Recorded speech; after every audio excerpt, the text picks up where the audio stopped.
और बड़ी खबर आपको बताते हैं जो छांगुर बाबा से जुड़ी है, क्योंकि अब इस पूरे मामले पर पहली बार उत्तर प्रदेश के मुख्यमंत्री योगी आदित्यनाथ का बयान सामने आया है। और मुख्यमंत्री योगी आदित्यनाथ ने कहा है कि अवैध धर्मांतरण के खिलाफ कार्रवाई हो रही है। साथ ही मुख्यमंत्री योगी आदित्यनाथ ने यह भी जानकारी दी, यह भी कहा कि विदेशों से लगभग 100 करोड़ रुपए की फंडिंग हुई है धर्मांतरण के लिए और देश का स्वरूप बदलने की कोशिश हो रही थी।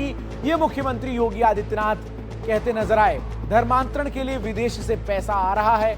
मुख्यमंत्री ने कहा कि भय और लालच देकर धर्मांतरण कराया जा रहा है और साथ ही बलरामपुर में हमने कार्रवाई को आगे बढ़ाया है।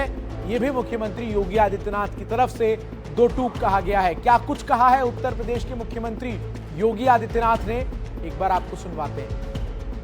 आपने देखा होगा किस प्रकार की साजिशें हो रही है। अभी बलरामपुर में एक बड़ी कार्रवाई को हम लोगों ने आगे बढ़ाया है। आपने देखा होगा उसने रेट तय किए, यानी कैसे धर्मांतरण के कार्यक्रम को आगे बढ़ाना है।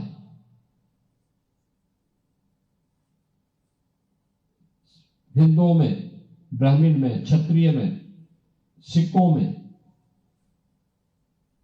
अन्य ओबीसी जातियों में, अनुसूचित जाति जनजाति के लोगों को कैसे धर्मांतरित करना, सबके रेट उसने तय किए। विदेशों से उसमें धनराशि आ रही थी। आप सोचिए 100 करोड़ से अधिक का ट्रांजैक्शन अब तक उसके 40 खातों में प्राप्त हुआ और लगातार उस अभियान को आगे बढ़ाने का कार्य कर रहा था।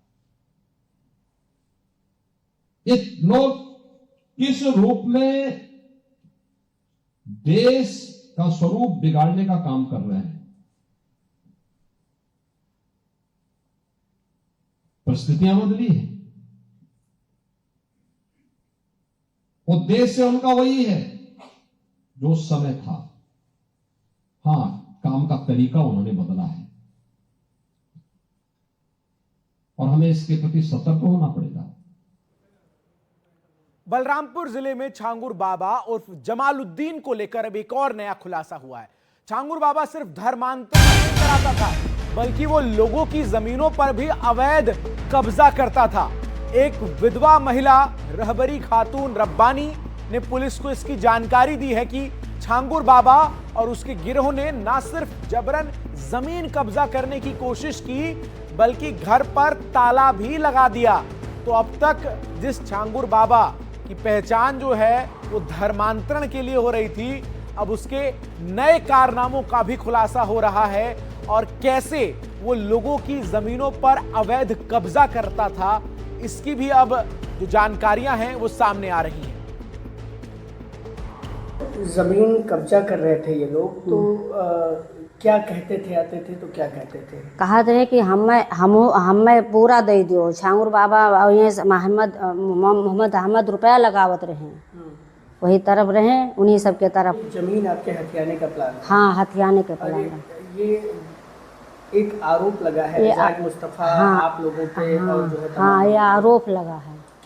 क्या आप लोग सही आरोप है जो छांगुर बाबा और उनके लोगों के द्वारा लगाया जा रहा है? गलत है। गलत है।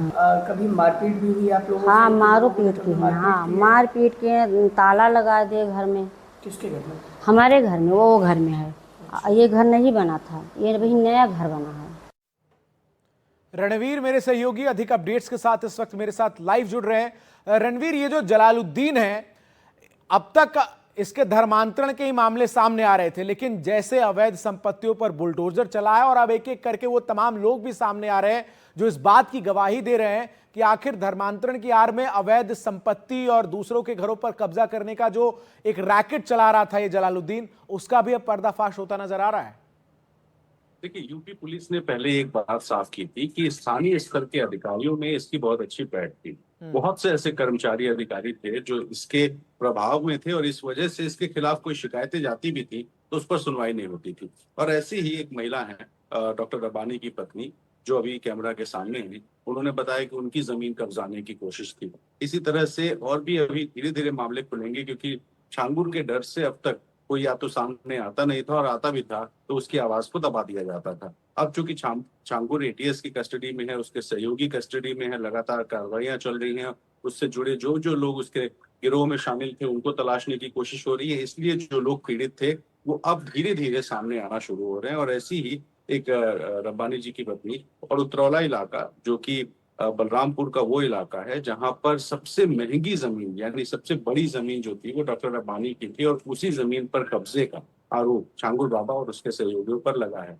अब अगर बात करें जमीन कब्जाने से इतर, तो धर्मांतरण कराने को लेकर बहुत से लोगों का तो धर्मांतरण करा दिया, लेकिन बहुत से ऐसे लोग जो जिनका धर्मांतरण कराने की कोशिश हुई लेकिन वो कोशिश पूरी नहीं हुई, वो भी लोग अब सामने आ रहे हैं। वो भी बता रहे हैं कि कैसे इस छांगुर बाबा ने पैसों का लालच दिया, जीवन बदलने की बात कही, और इस तरह से छांगुर बाबा के घर में काम करने वाला, झाड़ू पोछा करने वाला संचित नाम का लड़का भी सामने आया, जो उसका मुंशी के काम हरजीत नाम का व्यक्ति था वो भी सामने आया। तो धीरे धीरे अब जो लोग बाबा से पीड़ित थे या बाबा के चंगुल में आते आते रह गए, वो भी अब सामने आकर बाबा के और इस पूरे मामले में लगातार पुलिस की जांच जारी है। ऐसे में अभी कई और अहम खुलासे होंगे। फिलहाल बहुत शुक्रिया रणवीर आपका हमारे साथ जुड़कर तमाम जानकारी दर्शकों तक साझा करने के लिए। वहीं छांगुर बाबा के यहां काम करने वाले एक व्यक्ति ने आरोप लगाते हुए कहा कि इस्लाम धर्म अपनाने के लिए 5 लाख देने का वादा किया था, मकान और मोटरसाइकिल देने का भी जलालुद्दीन ने वादा किया था। संचित ने छांगुर बाबा के इस ऑफर को ठुकरा दिया था। जैसा कि हमारे सहयोगी रणवीर ने जानकारी दी कि कई ऐसे लोग हैं जिनके ऊपर धर्मांतरण की कोशिश जो है वो छांगुर बाबा की तरफ से की गई, लेकिन उन्होंने वो छांगुर बाबा के जाल में नहीं फंसे, और अब उनकी तरफ से भी जो बयान है वो सामने आ रहा है कि क्या कुछ लालच जो है वो दिया जाता था। छांगुर बाबा के यहाँ हम झाड़ू पोछा का काम कर रहे थे, और उसके बाद छांगुर बाबा कुछ दिन 6-7 महीना काम किए। उसके बाद वो बोले कि अपना धर्म परिवर्तन बदल दो, हम तुमको इतना पैसा देंगे, तुम्हारे बच्चे का शादी हो जाएगा, तुम्हारे बच्चे का बिल्कुल अच्छे से रखेंगे, तुम्हारा घर बन जाएगा, गाड़ी हो जाएगा, और उसके बाद में यहाँ बोले कि तुम्हारा भी जिंदगी संवर जाएगा। तब आप क्या कहो? तो हम कहें बाबा ये नहीं हो पाएगा हमारा, हम धर्म परिवर्तन, हमारा सनातन धर्म चल रहा है। तो हमको बोले कि अगर नहीं करोगे, इतना पैसा तुम्हारे पास हम खर्चा किए हैं, तो तुमको गोली से मार दिया जाएगा। वहीं एनडीटीवी पर छांगुर बाबा के मुंशी ने भी राज खोले हैं, और मुंशी हरजीत ने छांगुर का सच जो है वो बताया और कहा है कि धर्मांतरण करने के लिए लालच देता था छांगुर।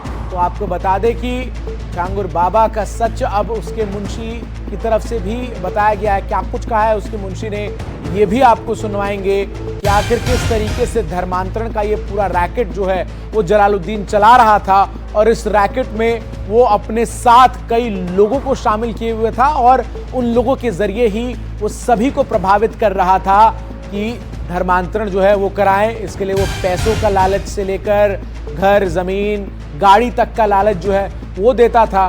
इसके अलावा अवैध संपत्ति जो है वो बड़ी संख्या में इकट्ठा इस धर्मांतरण की आड़ में करता भी नजर आया। छांगुर बाबा के यहाँ जो है मुंशी का काम करते थे, देखभाल मेरा काम था लेबर ओवर का। कुछ समय जब बीत गया तो लगाव हो गया ज़्यादा, आना जाना बैठना उठना, छांगुर बाबा आता था काम वाम देखने के लिए। ऐसे में एक दिन जो है वो प्लान पूरा बना करके आया। नीतू रोहरा भी थी, नवीन भी था, बाबा भी थे। अचानक ऐसे बुलाया कमरे में और कहने लगा कि जो है हरजीत एक काम करो कि तुम धर्मांतरण कर लो, तुम्हें पैसा मिलेगा, इज्जत मिलेगा, शोहरत मिलेगा। ये नवीन को देख लो, नीतू को देख लो, आज कितने ऐसो आराम से लोग ज़िंदगी काट रहे हैं। हमने कहा बाबा आप ये क्या कह रहे हो? बोले देखो जिस बजरंग बली की पूजा करते हो, जिसके माँ बाप का पता ही नहीं है, उसकी पूजा कर रहे हो, इस्लाम धर्म अपना लो। हमें अवॉइड कर गए। उस दिन हम नहीं कुछ बोले। 2-3 दिन के बाद फिर हमको जो है प्रेशर डाला वो। ऐसे जब हम पागल हो गए एकदम, तो हमने बाबा से झगड़ा किया। इतने में नवीन जो है हमारे ऊपर टूट पड़ा। हालांकि मारा नहीं, लेकिन टूट पड़ा वो। बोला जान से मरवा देंगे। हमने कहा मैं इधर उधर हल्ला मचाऊंगा, सबसे कहूँगा कि तुम ये सब कर रहे हो। बोला जान से मरवा दूंगा। उसके बाद वहाँ से हम भागे तो थाने पे गए। तारीर हमने थाने पे दिया, लेकिन कोई सुनवाई नहीं हुई। यहाँ से भाग के हम बलरामपुर गए, वहाँ भी कोई सुनवाई नहीं हुई। तो छांगुर बाबा से जुड़े लोगों के राज किस तरीके से सामने आ रहे हैं वो लगातार हम आपको दिखा रहे हैं। और जो काम कर रहे थे तमाम लोग जमालुद्दीन के साथ वो भी जो है वो अब सामने आकर बता रहे हैं कि किस तरीके से डराकर धमकाकर पैसों का लालच देकर जो है वो धर्मांतरण का खेल खेला जा रहा था।